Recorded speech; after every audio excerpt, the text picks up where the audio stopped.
Definition में आप सबसे पहले एनिमल टिश्यूज़, क्योंकि हमारे बॉडी किससे बनी हुई है, सेल्स मिलकर क्या बना रहे हैं, टिश्यूज़ मिलकर क्या बना रहे हैं, ऑर्गन्स मिलकर क्या बना रहे हैं, ऑर्गन सिस्टम मिलकर क्या बना रहे हैं, ऑर्गेनिज्म। तो अपन ऑर्गेनिज्म के अंदर बेसिक स्ट्रक्चर सेल है, लेकिन इस लेसन के अंदर टिश्यूज़ के बारे में पढ़ेंगे। सेल के बारे में नहीं पढ़ेंगे, बल्कि किसके बारे में पढ़ेंगे, टिश्यू के बारे में पढ़ेंगे। तो एनिमल टिश्यू के बारे में अपन पढ़ेंगे। तो सबसे पहले एनिमल टिश्यू किसको बोलते हैं, टिश्यू किसको बोलते हैं, ग्रुप ऑफ सेल्स जो स्ट्रक्चरल और फंक्शनली एक दूसरों से कंट्रीब्यूट करने वाले सेल्स के मिलने से बनता, उसको अपन क्या बोलते हैं, एनिमल टिश्यू। स्ट्रक्चरल भी होना चाहिए, फंक्शनल भी होना चाहिए। स्ट्रक्चरल का मतलब क्या है, उनकी शक्ल दिखने में। फंक्शनल का मतलब उनका काम, यानी काम और शक्ल एक जैसा हो, और उनका गुच्छे को या उनके एक ग्रुप को अपन क्या बोलते हैं, एनिमल टिश्यू। किसका स्ट्रक्चर सेम होना, किसका फंक्शन सेम होना, सेल्स का। किसका, सेल्स का। समझो सेल्स का स्ट्रक्चर और फंक्शन सेम हो, और उनका ओरिजिन सेम हो, और उन सेल्स का एक जगह पे काम करना, एक पर्टिकुलर फंक्शन और एक पर्टिकुलर स्ट्रक्चर हो, और उनका ओरिजिन सेम हो, तो उसको अपन क्या बोलते हैं, एनिमल टिश्यू। देखो तो लिखो जल्दी जल्दी, फास्ट।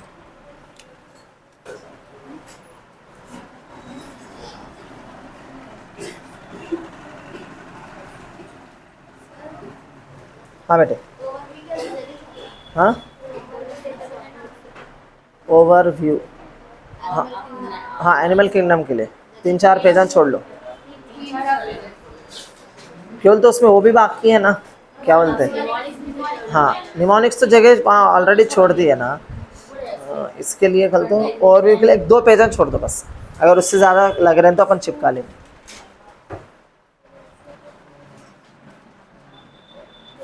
एनिमल टिश्यू का सबसे पहला फंक्शन क्या है, अभी जो बोला मैं, consist of group of sales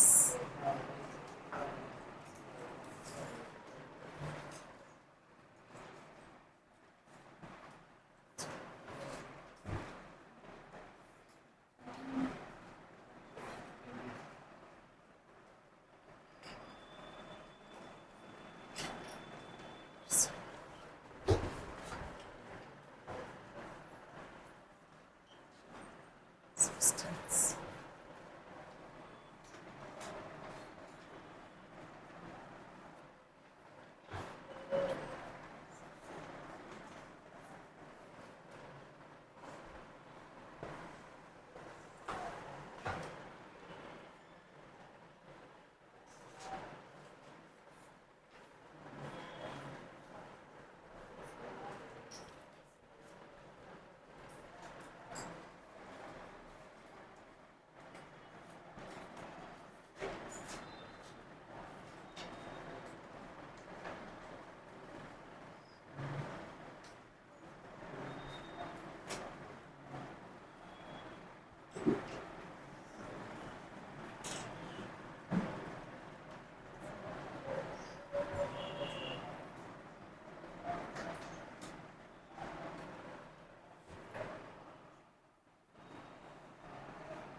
animal tissue word को बताने वाला साइंटिस्ट का नाम है बाइचार्ट। क्या नाम है, बाइचार्ट।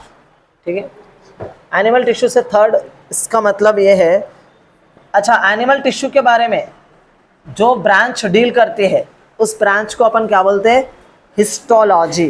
हिस्टोलॉजी का मतलब वो ब्रांच, लॉजी का मतलब होता है स्टडी, हिस्टो का मतलब होता है टिश्यू। अगर टिश्यूज़ के बारे में स्टडी करते हैं तो हम क्या बोलेंगे, histology. The branch which deals with study of tissues is called histology.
Animal tissue का डायग्राम देखेंगे, ये क्या मालूम, बोलो क्या है,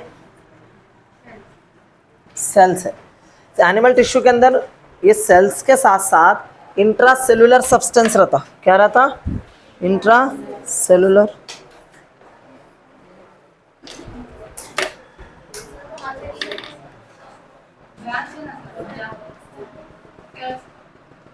क्या मां, हाँ ये ब्रांच है, दे रहा हूँ इधर,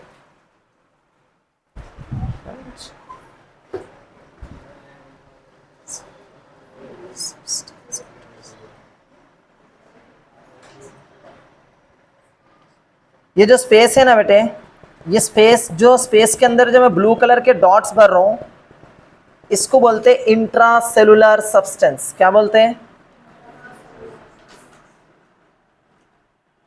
या नहीं तो दूसरा नाम है इसका extra cellular matrix.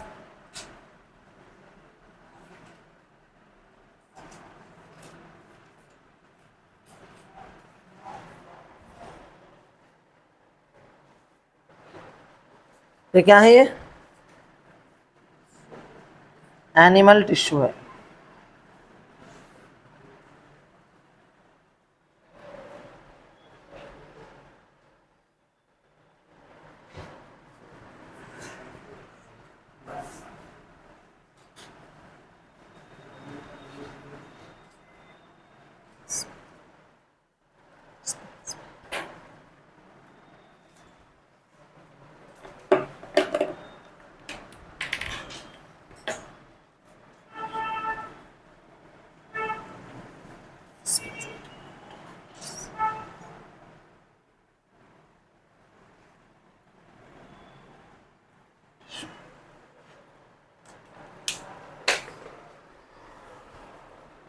First point क्या है, consist of group of cells along with intercellular substance filled between the cells, intercellular substance filled between the cells, इसको अपन क्या बोलते हैं बेटे, एनिमल टिश्यू।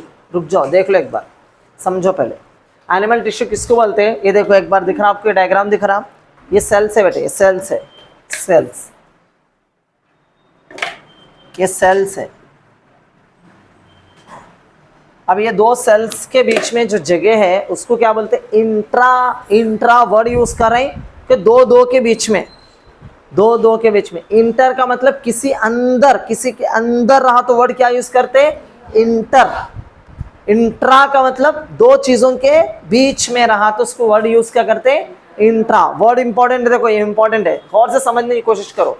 यहां पर क्या है, इंटर सेलुलर सब्सटेंस है ना, एक दूसरे के सेल्स के, इंट्रा सेलुलर,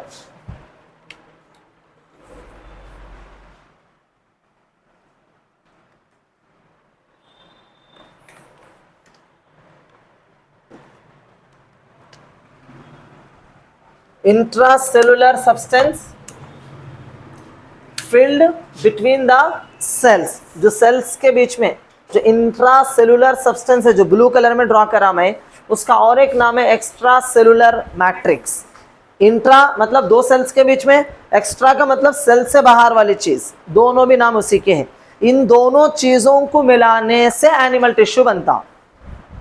और इंट्रासेलुलर सब्सटेंस यानी एक्स्ट्रा सेलुलर मैट्रिक्स रहना बोले तो क्या होना, सेल्स के बीच में जगह खाली रहना। तो जो जगह खाली रहती उस जगह को अपन क्या बोलते हैं, इंट्रासेलुलर स्पेस। वो इंट्रासेलुलर स्पेस में क्या रहता, एक्स्ट्रा सेलुलर मैट्रिक्स रहता।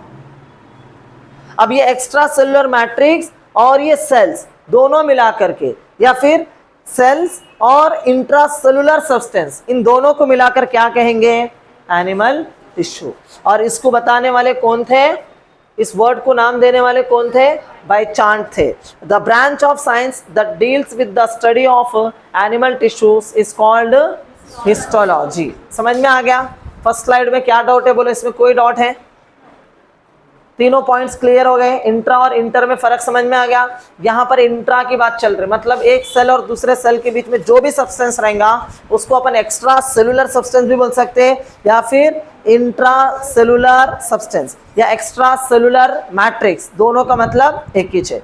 ECM एक्स्ट्रा सेलुलर मैट्रिक्स और इंट्रा सेलुलर सब्सटेंस, दोनों का मतलब एक ही है। इसके साथ सेल्स को मिलाया तो तब जाके क्या बनता हो, एनिमल टिश्यू। खाली सेल्स टिश्यू नहीं है, ये सेल्स के बीच में एक सब्सटेंस है, उसको अपन एक्स्ट्रा सेलुलर मैट्रिक्स, वो किससे बनता, पॉलीसैकेराइड से, अपन आगे पढ़ेंगे। तो वो की और ये सेल्स के बीच की कोलैबोरेशन से एनिमल टिश्यू काम करता है, अपन आगे पढ़ेंगे और डीप में। ठीक है, आगे बढ़ो। हाँ जल्दी लिखो बेटे, फास्ट फास्ट लिखो। Now you can see the branch of science that deals with the study of animal tissues is called histology। तो अब यहाँ पर आप देखेंगे कि ये पूरा एनिमल टिश्यू है। इसके अंदर सबसे पहले देखो, this cells are similar in structure. इनका स्ट्रक्चर क्या होना चाहिए, सिमिलर होना चाहिए, मतलब उन लोगों के दिखने के हिसाब से, एक्सटर्नल अपीयरेंस के हिसाब से, और इनका फंक्शन भी सिमिलर होना। कैसा फंक्शन, अगर इन लोगों ये सेल्स है, ये सेल्स, अगर ये पूरे सेल्स मान लो कि आपके लिए एक हार्मोन रिलीज कर रहे हैं, ये टिश्यू के अंदर है, सो जितने भी सेल्स है, अगर इन लोगों डोपामाइन हार्मोन रिलीज कर रहे हैं तो इन्हें भी डोपामाइन रिलीज करना, इन्हें भी डोपामाइन रिलीज करना, इन्हें भी डोपामाइन रिलीज करना, इन्हें भी डोपामाइन रिलीज करना। अगर इसमें से मसल्स में काम कर रहा, ये भी सेल मसल के लिए काम करना, ये भी सेल मसल के लिए काम करना, ये भी सेल मसल के लिए काम करना, ये भी मसल के लिए काम करना। दिखने में भी एक जैसा रहना, फंक्शन के हिसाब से भी एक जैसा रहना, एक ही रहना नहीं है, एक जैसा, सिमिलर, सेम नहीं, सेम तो कोई भी चीज़ नहीं होता, सिमिलर होता। तो इनका स्ट्रक्चर और इनका फंक्शन सिमिलर होना। इसके साथ में और एक मेन इंपॉर्टेंट है जिसमें एनिमल टिश्यू, जिसको कैरेक्टरिस्टिक फीचर बोल सकते हैं, कि हम एनिमल टिश्यूज़ को डिवाइड कर सकते हैं 4 टिश्यूज़ के अंदर, जिसके अंदर एपिथेलियल टिश्यू, नर्वस टिश्यू और कनेक्टिव टिश्यू और मस्कुलर टिश्यू। 4 टिश्यूज में अपन कन्वर्ट कर सकते हैं। Again divided into, animal tissues are divided into 4 types based on the origin. क्या बोलना, based on the origin. Origin क्या बोलते हैं, एम्ब्रियोनिक जर्म लेयर्स, यानी जब उन लगा प्रोड्यूस हो रहे थे तो प्रोड्यूस होते वक्त कौन से जर्म लेयर से लगा प्रोड्यूस हुए, नर्व टिश्यू। कौन सा जर्म लेयर से निकल के आता, एक्टोडर्म। हाँ हम जानते हैं कि हमारे पास जर्म लेयर्स 3 है, वी आर ट्रिप्लोब्लास्टिक एनिमल्स है। तो एनिमल टिश्यूज के अंदर क्या होता है, एक्टोडर्म होता, मेसोडर्म होता, एंडोडर्म होता। तो एक्टोडर्म से नर्व टिश्यू, यानी हमारा नर्व टिश्यू एक्टोडर्म से डेवलप हुआ। तो जो भी टिश्यू एक्टोडर्म से डेवलप होता वो नर्व टिश्यू रहता, और जो भी टिश्यू मेसोडर्म से डेवलप होता वो या तो कनेक्टिव टिश्यू रहता या तो मस्कुलर टिश्यू रहता, और जो भी टिश्यू एंडोडर्म से डेवलप होता वो एपिथेलियल टिश्यू। एपिथेलियल टिश्यू के अंदर थोड़े एक्सेप्शंस है कि कुछ एपिथेलियल टिश्यूज इनसे भी डेवलप होते। फिलहाल मैं आपको आगे जाके बताता हूँ कि वो कैसा होते। फिलहाल इतना याद रखो, आप ज़्यादा कंफ्यूज नहीं होना कि एक्टोडर्म, इसको अपन कैसा याद रखेंगे, ENMC, M से M तो याद ही रह जाता, M से muscular tissue, muscular tissue mesoderm से होता, याद ही हो जाता। ENEE है ना, ENEE, ECN, ECN, ECN जो है ना एक्टोडम, ENE का मतलब एंडोडम। तो ECN यानी ECN क्या करता, एक्टोडम नर्व टिश्यू प्रोड्यूस करता, एंडोडम एपिथेलियल टिश्यू प्रोड्यूस करता, mesoderm muscular tissue plus connective tissue. इसके लिए एक निमोनिक बनाएंगे, देखेंगे कैसा बनता है। कि लास्ट ईयर बनाया था, मेरे को अभी याद नहीं आ रहा, कुछ बनाया था इसका कि बच्चों को याद रहना बोल के, तो अभी फिलहाल यहाँ रहने दीजिए, मैं निमोनिक बना के दूंगा। तो ये this cells are similar in structure, function and origin. Origin मतलब ये जितने भी नर्व टिश्यूज रहते इन सब का ओरिजिन एक्टोडर्म रहता, तभी जाके उसको उस पर्टिकुलर टिश्यू के अंदर कंसिडर करेंगे। अगर ओरिजिन डिफरेंट हुआ तो वो सेम टिश्यू, सिमिलर टिश्यू नहीं हो सकता, एनिमल टिश्यू का सेम हिस्सा नहीं हो सकता। एक टिश्यू के अंदर जितने भी सेल्स रहते उन सब का ओरिजिन सेम होना जरूरी है। कभी कभी स्ट्रक्चर डिफरेंट हो सकता, फंक्शन डिफरेंट हो सकता, बात याद रख लो, अभी जगह नहीं यहाँ पर लिख रहा हूँ।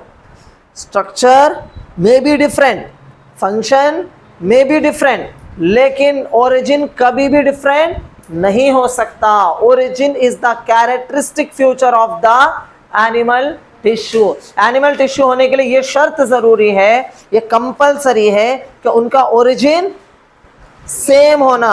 ओरिजिन डिफरेंट होके वो एक टिश्यू होना पॉसिबल नहीं है। हाँ, फंक्शन एक टिश्यू होके डिफरेंट फंक्शंस कर रही पॉसिबल है, एक टिश्यू होके डिफरेंट सेल के स्ट्रक्चर से पॉसिबल है, लेकिन ओरिजिन का डिफरेंट होना पॉसिबल नहीं है। इसलिए ओरिजिन को बहुत इंपॉर्टेंट देना, एंड ओरिजिन। तो ये दोनों, ये तीन चीज़ों का स्ट्रक्चर रखते हैं, original, structurally, functionally and origin. Origin is the characteristic feature of the animal tissue. बाद में आपको क्वेश्चन आएगा, कंफ्यूज हो जाएंगे, इसलिए मैं आपको यहाँ पर समझा दिया। समझ में आ गया? लिख लिए? चलो साथ साथ लिखो। आप देख सकते हैं कि एनिमल टिश्यूज, हमारे पास 4 टाइप्स के टिश्यूज है। There are 4 kinds of animal tissues. First one epithelial tissue, connective tissue, muscular tissue, nervous tissue. 4 types के टिश्यूज हैं, और एक एक टिश्यू का ओरिजिन अपन ऑलरेडी यहाँ पर डिस्कस करें। उसमें से अपन सबसे पहले एपिथेलियल टिश्यू के बारे में पढ़ेंगे। एपिथेलियल टिश्यू होता क्या एक्चुअली, किसी भी जिस्म का या किसी भी पार्ट का या किसी भी ऑर्गन का, और से सुनो मैं क्या क्या बोल रहा हूँ, आपके जिस्म के किसी भी हिस्से का या किसी भी ऑर्गन का या किसी भी पार्ट का ऊपरी हिस्सा या फिर उसके अंदर रहने वाले के ऊपरी हिस्सा। मान लो अब ये दीवार है ना, ये बुक है, इस बुक के अंदर आपको लगता है कि ये है एपिथेलियल टिश्यू। नहीं नहीं, ये भी एपिथेलियल टिश्यू है, ये भी एपिथेलियल टिश्यू। यानी किसी भी चीज की आउटर सराउंडिंग या फिर इनर सराउंडिंग जो भी रहता है उसको अपन क्या बोल देते हैं, एपिथेलियल टिश्यू। फॉर एग्जाम्पल के तौर पर मैं अभी बात कर रहा हूँ, मेरे चेहरे को कंसीडर करा, तो ये जितना भी मेरा चेहरे पे जो चमड़ी दिख रही है आपको, जिसमें बाल भी आके हैं, तो ये सब क्या है, एपिथेलियल टिश्यू है। जहां पर बाल नहीं आया वो भी बारीक सा लेयर है, वो एपिथेलियल टिश्यू है। यहां तक समझ में आ गया? क्या मेरा ये वाला हिस्सा एपिथेलियल टिश्यू बनेगा? क्या मेरा ये वाला हिस्सा एपिथेलियल टिश्यू बनेगा? बिल्कुल बनेगा। अरे अंदर है ना? नहीं नहीं, एक्चुअली किसी भी चीज की बाउंड्री बनाने वाला, उसके ऊपर कवर करने वाला, चाहे वो अंदर कवर करो चाहे वो बाहर कवर करो, अगर वो ऊपर से किसी भी चीज को कवर कर रहा है या अंदर से भी कवर कर रहा है, कवर करना इंपॉर्टेंट है। तो कोई भी टिश्यू किसी भी चीज को कवर करने दो, चाहे ऊपर से कवर करो चाहे अंदर से कवर करो, उसको अपन क्या बोल देते हैं, epithelial tissue. Epi means upon, thelia means grown. Epithelia किसी भी चीज के ऊपर ग्रो होने वाला टिश्यू को अपन क्या नाम दे देते हैं, एपिथेलियल टिश्यू। तो अपन अभी उसके बारे में पढ़ेंगे। एपिथेलियल का इंट्रोडक्शन दिया, अब आगे के स्लाइड में अपन पूरी तरीके से एपिथेलियल टिश्यू के बारे में लाइन टू लाइन पढ़ेंगे। ठीक है, समझ में आया? कोई भी डाउट है तो पूछ सकते बेटे। ये जितने भी टिश्यूज है बेटे, ये टिश्यू सबका स्ट्रक्चर अलग है तो फंक्शन भी अलग रहता। एपिथेलियल टिश्यू का स्ट्रक्चर दिखने में अलग दिखता तो उनका फंक्शन भी इससे अलग रहता। कनेक्टिव टिश्यू का स्ट्रक्चर अलग, मस्कुलर टिश्यू का भी स्ट्रक्चर अलग, नर्वस टिश्यू का भी स्ट्रक्चर अलग, सबके स्ट्रक्चर्स डिफरेंट डिफरेंट रहते तो फंक्शंस भी डिफरेंट होते। इसीलिए अपन यहाँ लिखे क्या बोल के, the cell structure various from tissues to tissues. हर एक टिश्यू के अंदर सेल का स्ट्रक्चर अलग अलग रहता, तो हेंस फंक्शंस आल्सो वेरियस, मतलब क्या, डिफरेंट डिफरेंट हो सकते हैं। बात समझ में आ गई? एपिथेलियल टिश्यूज क्या रहते हैं आप देखेंगे, ये ऊपरी हिस्से में रहते, किसी भी चीज की, किसी भी ऑर्गन की, किसी भी एनिमल टिश्यू के ऊपरी हिस्से में रहते। तो ये जब ऊपरी हिस्से में रहते तो इनके जो सेल्स रहते टाइटली पैक्ड रहते। कैसा रहते? एकदम टाइटली पैक्ड। इन सेल्स के बीच में जगह कम है। जब जगह कम है तो इंट्रासेलुलर मैट्रिक्स भी कम है। जब इंट्रासेलुलर मैट्रिक्स कम है तो इनके अंदर, जब इंट्रासेलुलर मैट्रिक्स जो सेलों के बीच में रहता वो कम है तो ब्लड वेजल्स तो जाने के लिए जगह नहीं है, तो इसका मतलब एपिथेलियल टिश्यूज के अंदर ब्लड वेजल्स एब्सेंट रहते, इसलिए उसका नाम ही रख दिए एवास्कुलर। इस टिश्यू का नाम क्या रख दिए? एवास्कुलर। ए का मतलब एब्सेंट, वास्कुलर वर्ड जब जब भी यूज होता, अब से लेकर के नीट के सुबह तक नहीं बल्कि आप डॉक्टर बनने के बाद भी, मरने तक भी याद रखना, वास्कुलर वर्ड किसी ना किसी ब्लड वेजल से कंपेयर किया था, यानी वेजल्स का मतलब होता है कोई भी एक पाइप, तो हमारे ब्लड पाइपों में जाता, उन पाइपों को अपन क्या बोलते हैं, ब्लड वेजल्स, उन ब्लड वेजल्स को अपन क्या बोलते हैं, वैस्कुलर्स। तो वैस्कुलर्स इनके पास, ब्लड वेजल्स एब्सेंट रहते। अब आपके दिमाग में डाउट आ रहा होगा, सर कटते ही खून निकल के आता तो यहाँ ब्लड वेजल्स नहीं, आपका एपिथेलियल टिश्यू कटने से नहीं आ रहा, हो अंदर और भी टिश्यूज है, आपका मस्कुलर टिश्यू, ये जो मसल है, ये जो मसल, ये खींचने के बाद ये ऊपर के लेयर के बाद ये नीचे क्या है मालूम, मसल है। इसीलिए देखो, अब एक बेस्ट एग्जांपल देता हूं आपका डाउट क्लियर करने। कभी कभी बारीक खरोचा पड़ता, भागते गए अचानक ऐसा खरोचा लगा तो ऊपर का छिलका निकलता लेकिन खून नहीं निकलता। अरे बोलो जी, कभी हुआ नहीं हुआ? बारीक, ज्यादा धक्का नहीं लगा, जरा धक्का लगा, अरे चला क्या कि बोलते, छिलका ऐसा ऊपर का पर निकल जाता लेकिन वो खून नहीं निकलता। हाँ, थोड़ा अंदर खसीटा पड़ते खून निकलता। मतलब ऊपर के जो सेल्स रहते हैं एपिथेलियल टिश्यूज, उसके अंदर ब्लड वेजल्स एब्सेंट रहते, इसलिए उसका नाम क्या रख दिए, एवास्कुलर। मेरी बात समझ में आ गया? देखो, पॉइंट टू पॉइंट कनेक्ट करो। एपिथेलियल टिश्यू ऊपर रहते, उनके सेल्स टाइटली पैक्ड रहते। क्यों टाइटली पैक रहते? क्योंकि उनको ना बाहर की चीज से अंदर को, अंदर की चीज से बाहर को जाने से रोकना रहता। तो जब टाइटली पैक है तो इंट्रासेलुलर सब्सटेंस, इंट्रासेलुलर स्पेस कम है, इंट्रासेलुलर स्पेस कम रहा तो एक्स्ट्रा सेलुलर सब्सटेंस भी कम रहता, यानी एक्स्ट्रा सेलुलर सब्सटेंस कम है तो इनको न्यूट्रिशन वगैरह पहुंचाना है तो कौन पहुंचाना, ब्लड वेजल्स। जब इनको जगह नहीं, एक्स्ट्रा सेलुलर सब्सटेंस ये तो हिस्सा है एनिमल टिश्यू का, वो इच कम है तो ब्लड वेजल्स तो आ ही नहीं सकते। तो ब्लड वेजल्स नहीं आ सकते तो इनके बीच में कौन तो भी एक चीज है, वो चीज इनको न्यूट्रिशन और ऑक्सीजन प्रोवाइड करता, उसको कहते हैं बेसमेंट मेम्ब्रेन। क्या बोलते हैं उसको, बेसमेंट मेम्ब्रेन। और ये बेसमेंट मेम्ब्रेन नॉन सेलुलर होता है, नॉन सेलुलर। अगर सेलुलर होता तो फिर ये क्या हो जाता था, सेलुलर होता तो फिर सेलुलर रहने से अच्छा, तो सेलुलर रहता तो क्या करता, यहाँ पर क्या हो जाता, सेल मेम्ब्रेन आ जाता। सेल मेम्ब्रेन थे फिर उसमें से जगह बना के निकलना मुश्किल हो जाता। तो अल्लाह ताला ऐसी कुदरत बना दिया, एपिथेलियल टिश्यू के पीछे जो टिश्यू है ना, जो सब्सटेंस है उसको बेसमेंट मेम्ब्रेन बोलते हैं। वो सिर्फ मॉलिक्यूल्स का बने हुआ है, और वो मॉलिक्यूल्स क्या क्या है आप देख सकते हैं यहाँ पर, glycoprotein, mucopolysaccharide and collagen fibres. इन तीनों चीजों से मिलकर जो सब्सटेंस बनता उसको अपन क्या बोलते हैं, बेसमेंट मेम्ब्रेन। देखो यहाँ पर डायग्राम में मैं ड्रॉ कर दिया, देखो ये एपिथेलियल सेल्स है, इनके बीच में जो स्पेस है उसको एक्स्ट्रा सेलुलर मैट्रिक्स, लेकिन ये बहुत लेस इन नंबर, यहाँ लिखना पड़ता आपको less in number, less, very less. क्या हुआ, एक्स्ट्रा सेलुलर मैट्रिक्स क्या है, वेरी लेस है। और एपिथेलियल सेल्स है, इसके अंदर के देखो ये जो है ना नीचे जो ब्लू कलर के लकीरें खींचा, इसको बोलते हैं बेसमेंट मेम्ब्रेन। ये नॉन सेलुलर सब्सटेंस होता है। क्या होता है ये, नॉन सेलुलर। नॉन सेलुलर का मतलब इसमें सेल्स नहीं रहते। फिर उसके नीचे जो कनेक्टिव टिश्यू, ये टिश्यू है, ये टिश्यू का काम है एपिथेलियल टिश्यू को कनेक्टिव टिश्यू के बीच में एक बेसमेंट मेम्ब्रेन रहता। वो बेसमेंट मेम्ब्रेन से आगे पढ़ेंगे अपन नेक्स्ट क्लास में कि यहाँ से ऑक्सीजन डिफ्यूज होते हुए एपिथेलियल टिश्यू में जाता, एपिथेलियल टिश्यू के अंदर बेसमेंट मेम्ब्रेन से डिफ्यूज होते हुए जाता, न्यूट्रिशन भी डिफ्यूज होते हुए जाता। तो अपन पढ़ेंगे एपिथेलियल टिश्यू का स्पेशल कैरेक्टर है, वो बेसमेंट मेम्ब्रेन के ऊपर रहता है, कनेक्टिव टिश्यूज के नीचे रहता है, उसके बीच में ब्लड वेजल्स रहते हैं, ब्लड वेजल्स के जरिए से ऑक्सीजन और न्यूट्रिशन सप्लाई होता है।